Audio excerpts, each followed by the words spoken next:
Енді мына іс басында жүру дегенді қалай түсінуге болады және оның белгісі қандай болады? Иә, дұрыс. Енді бұл ғазилық дейді ғой. Ол шахидтік онсыз да белгілі ғой. Мына отбасында қазір сол шахилікке қазір сендер әлі жете қойған жоқсыңдар, шахилік толық алып болған жоқсыңдар. Ол үшін әлі өмірге ұрпақ алып келу керек. Мысалы алтынайды болып сол шахилікті меңгеру, қазан ошақтың берекеті, ағайын туғандарың сол береке осыдан оның бір сынағынан алып тасталынады. Ол шахилік, ол онсыз да белгілі. Сол шахилікқа жетпей, мен аманат алдым, мен андым деген осының бәрі жалған нәрсе болады. Бірінші Алла Тағала шахилік береді. Ал енді ғазилік деген іс басында болып, осы мынау ол үшін жаңа сол айтып жүрген Құдайдан қайтар деген істер істеу керек.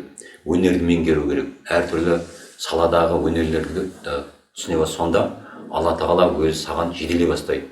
Мысалы, кеше Сұлтан айтады да, мені бір жасап не батырым, саған дейді, маған кел, сол көрсет дейді, оны былай емес, былай істе деп айтты деп. Мен айттым, міне сол жалғану деген. Мінекей сол саған, ол саған солай зейнетақыңды солай беріп жатыр да. Алла Тағала, біз оны ойлаймыз, зейнетақын ақшамен еспейміз да. Сенің аяның, көретін, түсің, осылардың бәрі ол зейнетақы. Сондықтан енді ол істің басында болу, сол әр істің бір кезі бар. Әр істің бір кезі бар. Сол енді іс басында болып, мысалы айран пісіп жатсыңдар. Айранның қазір күбінің үнін, айранның несін, дәмін сондай өзі үні келіп, соны түсіне алдыңдар ма? Қандай екен? Міне сол істің басында, яғни ол кезіне жалғандың сен. Сол сияқты, мысалы, мынау әрбір сиырдың, малдың өзінің мінезі болады, сонымен сенімен бір қарым-қатынас. Кәдімгідей сен онымен үнсіз сөйлесесің да. Бар ма ондай? Сондай пайда болды ма? Міне сол іс басында. Яғни саған енді сол малдың киесі қонды. Яғни сен малға қарым-қатынасы. Мен айтып жүргенім сол ғой. Және сол сияқты міне сол жаратылыстың сол барлық мүмкіндігінше барлық саланы сен өсімдікпен де, гүлмен де, басқамен де сондай іс басында бол. Яғни киесіне жалғану керек. Енді қазір қарасаң, Анардың енді әкесі агроном болған ғой. Анардың қарасаң, еккен бәр картопты кеше қарасаң керемет, басындар. Енді қарасаң, еккен нелердің бәрі күтіп жүргеннен кейін қарасаң, сол бос жерден барған көшеттер ғой енді. Қазір соны жеп жатырмыз. Жақсы, қиярды жақсы, керемет, дәмді. Ал мына жерде тұрған әлі көк түйнекті әлі тұр. Неге? Сол көшеттер ғой. Соны Қанифа егіп жатыр. Не, Қанифа әлі іс басына жеткен жоқ оған. Көрдің ба, іс басы деген сол, киесіне жалғанған жоқ. Мен кіші інім, әкеміз кезінде трактор алдық, осы жылда біз картоп егеміз, картоп деген бітік шығады, ылғи сүйіп отыратынбыз да. Соны әкеміз қайтыс болғаннан кейін, сол насозда 3 жыл картоп шықпай қалды дейді. Тұқымды алам дейді, ол шамалы жейтін алам дейді, басқа жоқ дейді, шықпайды. 3 жылдан кейін бар, өзінен өзі пайда бола бастады дейді да. Міне іс басы деген сондай әрбір өсімдік болсын, сол өнімнің басында бору, соны Алла Тағала соның белгісінен. Немесе сен өнермен шұғылдансаң, сол өнердің болмайын жатқан нәрсені сен түсінде көресің. Міне сол жалғануды айтады да сол. Соның сен өзің қателігіңді немесе әрі қарай жетілдіру керек екен, саған Алла Тағала көрсетеді. Алла Тағала соның несін береді. Яғни бұны енді Алланың елшісіне айтқан, Алланың азабыменен ауыр өлгендер дейді да енді. Алланың азабымен өлген пенде дейді, 700 жылдан кейін дейді, өзінің істерін мирас қылып бере алатын жағдайға жетеді дейді. 700 жылдан кейін. Қарашы сонда. Ол дозақтық болып өлгендер. Қиналып сондай. Ал енді ақ өліммен өлгендер ше. Сонда ол туралы айтылмаған, ол туралы енді тұрмайды. Әрбір біз сонда сен әрбір сол істің басында боласың, яғни ертең сен ақыретке өмірге өткеннен кейін сол істерді сен жалғаушы боласың. Міне, Гүлзияда әйтеуір дұрыс қой, малға жалғанды, сөйтті, малға жалғанды, малдармен арада махаббат пайда болды. Сөйтті әйтеуір өзінің несінен ауруларынан біраз тазарды. әйтеуір енді сен өсімдікке жалғанасың деп енді соны кезінде ақырында торығу басталды. Өзін бақытсыз сезінді. Бұл қалай бақытсыз енді мен енді оның несі қатегі не болды? Мен көппен бірге тұра алмаймын дейді. Міне ең үлкен нәрсе, үлкен қателік осы да. Мен көппен бірге тұра алмаймын дейді. Сен көппен тең қашатын болсаң, көпке қызмет жасап, жұрттың соның батасын, соның несін алудан сен қашатын болсаң, болды. Сенің өзің қойғаның сол. Өзің дозақтық қып, сен өзің шектеу қойдың. Көпсіз аруақ көтерілмейді. Сондықтан мен ана жатаққан салайын дегенге тыйым салды ғой. Себебі неге? Ана жерде сол әркім жүрген жерін өздері жарат қылу керек та. Сол тұратын сол еркектер сол жерді өздері сол жасау керек. Ал енді сол жатаққаны сал бөлек біз бір-бірімізбен бір бөлме алып аламыз да бір-бірімізді қатынаспаймыз. Бөлек ол болмайды. Бірге тұру керек, сол сынақтан өту керек. Қазір енді жақсы әйтеуір шамалы да болса қозғалыс болды. Мен ана Сұлтанменен кімге Амантайға тамақ істеп берейін деп Райса да барып ниеттеніп отырған алсат сұрап солай өтіп жатыр. Солай болу керек.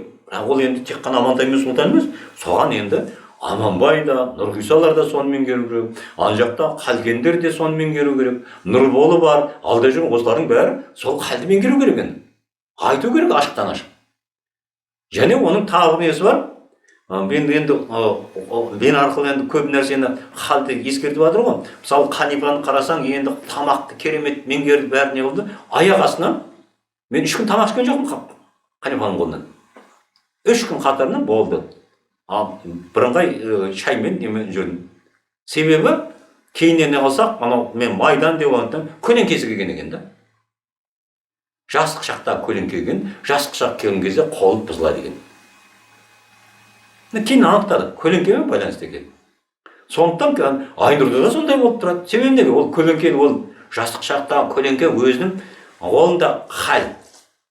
Қазір анау сен білініп тұратын, ашық мына күнә деген ненің кешірім жасадың, кешірім сұрадың, Алла кешірді, олардан әйтеуір жақтың, ал енді жұрттың бәрі істеп жатыр ғой деген, ол қазір саған соның өзі сенің күнә болып есептеледі. Себебі сенің тақуалық бәрінен сол халдер керек. Сол келмейді. Және олар 3-4 жылға дейін өмір бойы жендетіндер, олар жендет болып келеді, олар ұл болып келеді сол. Сосын қолды бұзады. Өрісті бұзады міндетті түрде. Өріске кеп араласады. Сондай енді істің басында болып, бұның халдерін менен бәрін бүге шігесінен айтып отыр міндетті емес, әркім соны өту керек. Сол қалайда осы халыққа болсын. Қалайда мен осыдан Шәкәрім атамыз айтты ғой, жаңағы қазақтың бір қалын түзеттің бар деп. Сонан түзелсе екен деп. Қазір енді сол енді тамақ істеудің өзінде де көбісі не қылайды? Ол енді ол ақша біреу сатып алып жатса, бәрін бір тамақ істегіш болып кетер екен дедім да. Солай болар еді да. Бірақ одан ертең сен Інжілде айтқан, сен жалақыңды алсаң Құдайдан не сұрайсың деген да. Құдайдан қайтар деген істер болу керек. Сол істеп жатқандарының ішінде арасында Құдайдан қайтар деген амалдар жасау керек. Сол ниеттерін сол осыдан мен көп пайда табайын, ақша табайын, ниеттерін осыдан қалайда сол жақсы жазылса екен мен тамағымнан. Осы терден бір ең болмаса бір шамалы түске аяңға жалғанса екен деп сондай ниет болу керек. Сонда ба сол ісіңнің басына шығасың, яғни кезіне жалғанасың. Пісіреміз ғой, мен де қазір сезетін болыппын. Көрді ашты болады, не болады, қыздардың да несін көріп жүр бұлай, жегенде. Бауырсағының несін. Біраз бір екен. Дұрыс па бұл? Дұрыс, мынау бірінші содан басталу керек. Сендер бір-бірлеріңді, осындай жағдай болды, маған жаңағы шағым түсті, Гүлмира тамақ істеп, Гүлмираның тамағынан жайсыздандық деп. Мен сол кезде араласқан жоқпын, сендер өздерің шешіңдер деп. Мен әрқайсысы неге араласа беремін деп та. Сол кезде соны жайсызданып жүрсем, еркектерді ішіп жатыр ғой, неге еркектер айтпайды деген менде ой болды да. Мен болсам айтар едім ғой. Сол кездерде сосын кім келді ғой анау? Кім ба? Уәлибай ма? Уәлихан. Әлихан келді де осында айтты, мен пәлен тамақ істеп беріп еді, асқазаным мынандай болды, түген сабақты. Мен сол кезде қуандым. Мінекей келді, осы болу керек деп. Ол кезде әлі кімдерде ондай жоқтын, амандайларда, сұлтандарда. Сол кезде мен сол енді болсын істің басында болады, әрі қарай мен осын соны пайдаланамын. Қана пәленнен тамақ ішіп көріп, түгеннен тамақ деп аздап іш деп. Мен қазір айтып жүрмін ғой, көп ішпеңдер, аздап ішіңдер де, сосын ол ана судың маңында жүргеннен кейін сендер өздерің тазарасың. Соны таза боларың керек сендер. Солай қуат қосасыңдар деп. Ақырында ол қашып кетті. Бірақ әйелдер сезді, бірақ айтқан жоқ. Осыны айту керек енді, ашықтан ашық. Себебіне ол қазір сен жақсы тамақ істеп жүріп, ертең көлеңкеген кезде сен қолың өзгеруі мүмкін. Ол бір не емес, бір қылмыс емес қой. Бәрінде де болатын жағдай. Соны түсіндер. Осы уақытта мысалы Алтынай кешегі тамағың жақсы, бүгін тамағың бұзылды. Сен түсіндің, не істедің? Ол сен өзіңнің көңіл күйіңмен бір бөлек сөз айтып қойдың ба? Өзі іздей бастайсың. Бір байқамай бірдеме не қойдың ба? Я бір жерден сен өзің тамақ ішіп қойдың ба, бірдеме дәмдатып қойдың ба? Соған байланысты сенің қолың міндет түрген. Біз осыны енді айтатын болсақ, бір-біріңді құлатасыңдар. Осыны сынаңдар. Пәлен күн сенің тамағыңда осындай өзгеріс болды. Ал енді сендердің сол мінездеріңді ол еркектер солай шығып айтып отыру керек. Сенің тамағыңда, мысалы Назгүлдің тамағында мынандай жетіспейді, мына жағы жақсы деген сияқты.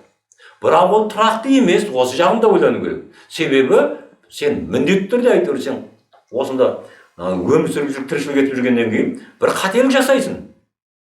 Осыны ескеріңдер. Бірақ сендердің тамақтарың өздеріңден төменгілерге тұрақты. Ал өздерінің деңгейлерінің жоғарыларға ешқашан тұрақты болмайды. Осыны естен шығармаңдар. Ал енді мен сендерді тексеруге болар еді, бірақ оған маған қазір болмайды. Себебі мен жаңа зікірде отырғаннан кейін үнемі қатым шығарып отқанын мен дүниемде өрісімді бұзуыма болмайды. Анадан өріс бұзылады менен. Өрісімді бұзуыма болмайды. Мен өрісімнен өзім оқимын. Онсыз да мен Айнұрды тексеріп отырмын. Онсыз да мен Қанипаны тексеріп отырмын. Анар Тауқасын, ана үшеу. Бұрын Гүлзия, енді ол Гүлзия өзінің бақытын іздеп кетті ғой енді. Бақытын мен өскеменде қалайды, со жақпен мен бақытты боламын. Жарайды, оны бақытты болсын, көрсін. Ешкімге жаңағы зорлықпен біз ешкімді жаңағы жолға сала алмаймыз. Әркім өзінің шамасына қарай, әркім өзінің қалағанына қалауымен жүреді. Ал біздің маңызға келді ма, ол міндетті түрде ол қағида ортақ. Ол кімге арқылы келіп отыр, кімге салып отыр, осы қазір ашық болу керек. Себебі арттан лап қоятын ертең халық бар, сол халық келіп ертең бізбен араласып, сосын баяғы таз қалпымызға қайттан түсіп жүрмейді. Сондықтан қазіргі өздеріңді соны меңгеріңдер. Дұрыс айтып отыр. Анау Баян сұлу айтты, менің қолым нұрланып тұр деп. Ол мүмкін емес. Ол мүмкін емес. Себебі Баян сұлу ол үшін сол дәрежеге жету керек. Менің маңдай көзден хабарынан да ол кезде бөлек болады.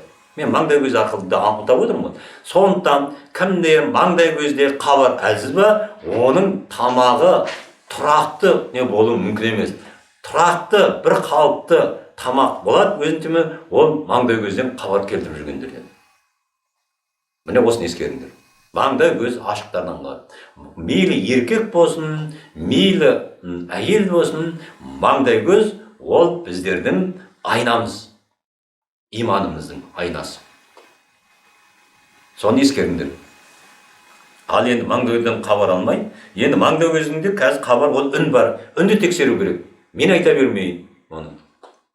Нақты сондай шығатын, болашақ хабарлатындардан көп оқиды, көп не қылады, сосын білімді қосып, өскемендік сәуле сияқты әңгіме айтып отырады. Осының бәрі доғарту керек. Немесе анау кімде арасында кеп баяғы батаның несін мақамына салып жібереді. Сөйтіп шығарып жатқандар бар ғой. Осының бәрі дұрыс емес екенін сендер айтыңдар. Бата ол бөлек. Ал зікірден хабар ол бата болып келмейді. Зікірдегі хабар ол бөлек зікірмен. Дұрыс, сен Құранға тұрып бата шығару ол бөлек. Бірін-біріне араластырмаңдар. Ана өлеңнің жаңағы, сосын өлеңмен де ондай зікірден хабар келгенде ол өзің үшін келеді, өлең шығармашылық, өлең ол бөлек нәрсе. зікірден хабар ол кәдімгі Құранның аяттары сияқты. Сондықтан айтады, Құран Мұхаммед, Құран өлең емес, Құран лайық емес деген. Мына зікірден хабар Құран аяттары, ол нақты көркем сөзбен келеді. Оны ескеріп осыны не қылыңдар. Сендер сынауларың керек. Тамақты да сендер сынаңдар енді. Бір-бірлерін сынаңдар. Мынаның тамағында мынандай бар деп. Ол өзгеріп отырады, мүмкін ертең жақсарады.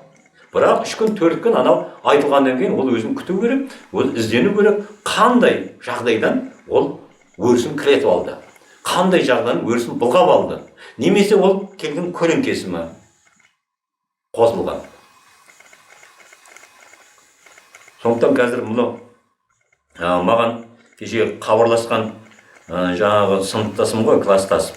Сол айтады, бірінші әңгімесі, сені жұрт әулие болып кетті деп жатыр ғой дейді да. Мен күлдім. Қайдан мен әкемнен артық әулие болмаймын ғой. Мына әулиелік деген, бұл әулиелік қазір мына негізінен ол менде емес, мына біздерде емес, әулиелік ол халықтың арасында жүр да. Оны кезінде айтқан. Ол халықтың арасында. Ол әулие Алла тағала оған сол әулие болу үшін бұрынғы істеген еңбектерін, бұрынғы істеген соның сыйын алу үшін келген адамдар. Олар бір қалыпты өмір сүреді. Жұртқа осы жақты артық сөзі жоқ. Мына Шәкәрім атамыздың Уолтер Уайт дейді ма, бір ағылшын несін айтқан ғой. Сол теңізде кемеде үлкен дауыл тұрып сөйтіп бәрі суға кететін болған сөйтіп ана нені таратып атқан ғой, жаңағы жилеттер. Сөйтсе бір екі қабат әйел екен, оған жетпей қалғанда, сонда Уолтер Уайт па сол тұрып өзінің үстіндегісін, бай кісі ғой енді, үстіндегін шешіп анаған кезін сен аман қал деп. Мен өлейін деп. Уәли деген, әулие деген сол деп Шәкәрім атамыз айтқан. Яғни ол біреу үшін өзін құрбан қыла білетін адамдар. Ол біреу үшін өмір сүре білетін адамдар. Әулиелік ол бірінші әулиелік белгісі әйелдерде болады да, қыз күнінде. Қыз күнінде қыз деп мына бой жетпейді ғой. Ол өзін мына басқа елді, басқа бір ұруды, соларды жаңағы бақытты қылу үшін барады да. Әйел адам сол ғой. Қазіргілер ол бақытты қылу үшін емес, сол өзі бақытты болам деп барады да. Немесе сол отбасын ойрандауға барады. Бұрын солай болған да. Міне әулиелік бірінші сол біздің қыздарымызда болған. Қазір енді сол болатын шығар енді. Сол біреу үшін өмір сүре білу әулиелік. Мен қазір ешкім үшін өмір сүріп жатқан жоқпын. Себебі неге? Мендегі Алланың берген аманаты. Алланың берген сонымен қайсысын толық атқардым, қайсысын толық жаңағы атқара алмадым, немесе қайсыны ұмыт қалдым, оны мен о дүниеге барғанда бірақ білемін да. Беріліп жатыр мен қаншамасын. Бірақ мен қанша, соны айтқан ғой, сендерге көбірегін елемей өтетін елші керек деген да. Мұхаммед пайғамбар елшілік ісінде ол толық әулие болмай өтеді деген өмірден. Пайғамбарлық ол әулиелігі. Ал елшілігінде ол әрі қарай атқарады деген да. Әрі қарай атқарады деген. Себебі осындай ол елшілік ісін атқару ол оңай нәрсе емес. Мысалы маған берілген аманат, мен қайсысын дұрыс атқарып жатырмын, қайсысын толық атқарып жатырмын, қайсысын шал атқарып жатырмын, оның бәрін мен түбі есебін беремін. Сондықтан мен оның бәрін қазір Алланың берген аманаты, Алланың тегін берген затын мен соны орындап, мен әулие болдым деген оның ешқандай мен қақым жоқ. Себебі менен сұралатын нәрсе сендерден қарағанда 10 есе мүмкін 100 есе көп шығар. Сол менен сұралатын нәрсе қазір мен бөлек кеттім деп жаңа мені сынап жүрген сұрған ұралдан, уәлилерден менен 100 есе олар сұрауы көп. Қайта олардың сұрауы жеңіл болсын, сонда айтып жүрді. Менің оның сұрауы көп себебі әлі жазылатын қаншамасын мен айта алып кете аламын, қаншасын жазып үлгере аламын, ол белгісіз. Ол белгісіз. Жүректе тыныштық болғанмен де, бірақ ол қайғы болады, уайым. Қайғы шығар ілімнен деген сөз. Жауапкершілік болу керек әркімде. Көп мына арамыздан кетіп қалып жатқан, арамызда жүрген қазір екіжүзділер бар. арамызда жүрген бейтарап құр пайдаланып жүргендер бар. Мысалы келеді бір делған кезде, зиратқа шығатын кезде пайда болады да ақшам бар. Оның бар не істеп жүргенін білмейсің ғой. Ешқандай. Бір есікте әйтеуір топтап отырады. Осылардың бәрі қуат ұрлаушылар. Бұлардың көбісі қуат ұрлаушылар. Ал енді біреулер іс атқарып жатса, ата жолында байланыс атқарып жатса, ол онсыз да білінеді да. Онсыз да зікірде қабырдан түседі. Қазір енді сол іс көп іс атқарылып жатыр. Мына Өскеменде атқарылып жатыр. Түсіп жатыр ғой зікірден әйтеуір. Өскеменде атқарылып жатыр, Алматыда атқарылып жатыр. Ана Нұрболда әйтеуір өзінше бір әйтеуір істер жасап жатыр. Осылай бар да, ал қалғандар қайда? Қалғандар белгісіз.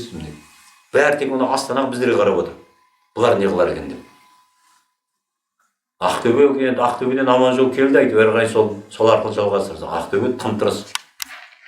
Сондықтан мына әрбір өзі неған алған біздің мына Алла тағала әйтеуір қатын Құран арқылы, басқа арқылы беріп жатыр ғой. Бірақ соны енді сол алған қуаттарды қорыту керек. Яғни сол қуаттарға қалайда амал қылу керек, бекіту керек.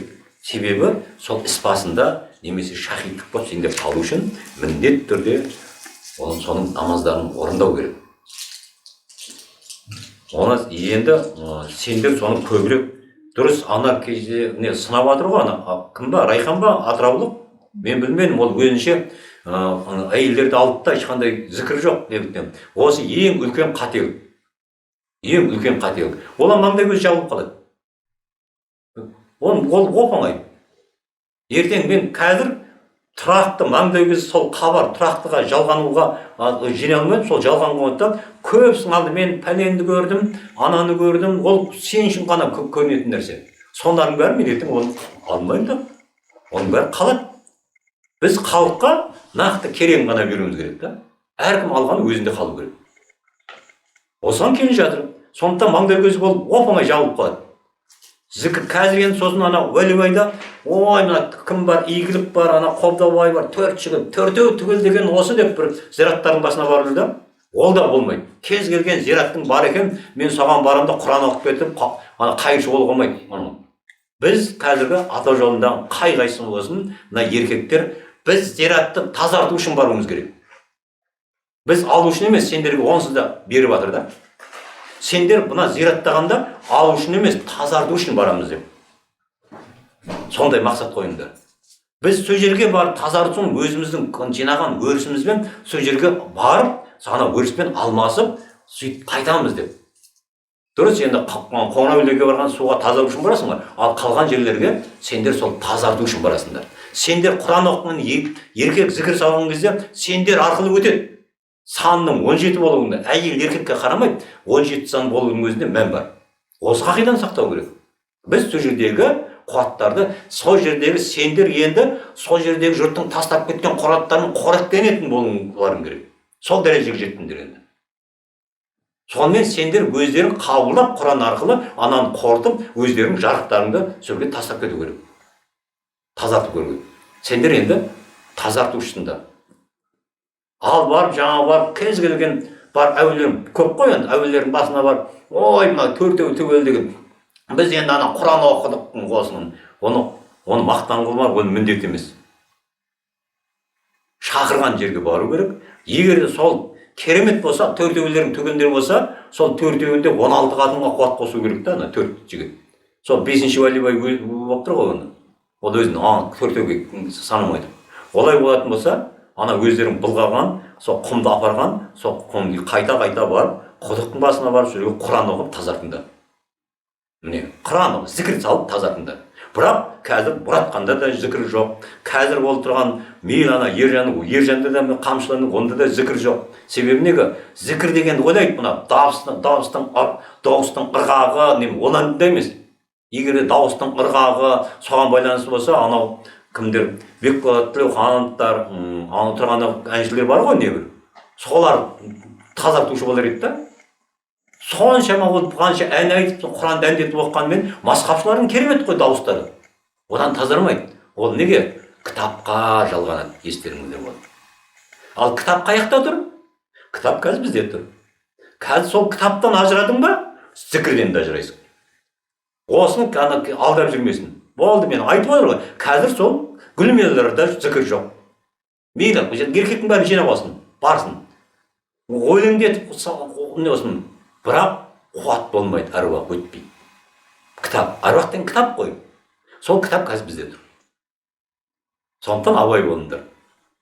Осыны сынаңдар, айтыңдар, ескеріңдер. Анандайды қылатын болса, енді олай болатын болса, енді Райхан сөйтіп қылатын болса, Райханның мүлде зікірден алып шығарып тастаймын. Осыны ескеріңдер. Енді ол ашықтан ашық, сен не істейсің деп ондай өзіме жүре ме, маған хабарын айтып отырын, тапсырыңдар. Сол жақтағы маған хабар болды. Райхан енді сондай өзінше іс қылып, сондай бір көкпеттік жасай ма, онда шығарып тастаңдар. Болды. Топтан да шығарып тастаңдар, көрсін өзі. Бөлек жүргенді.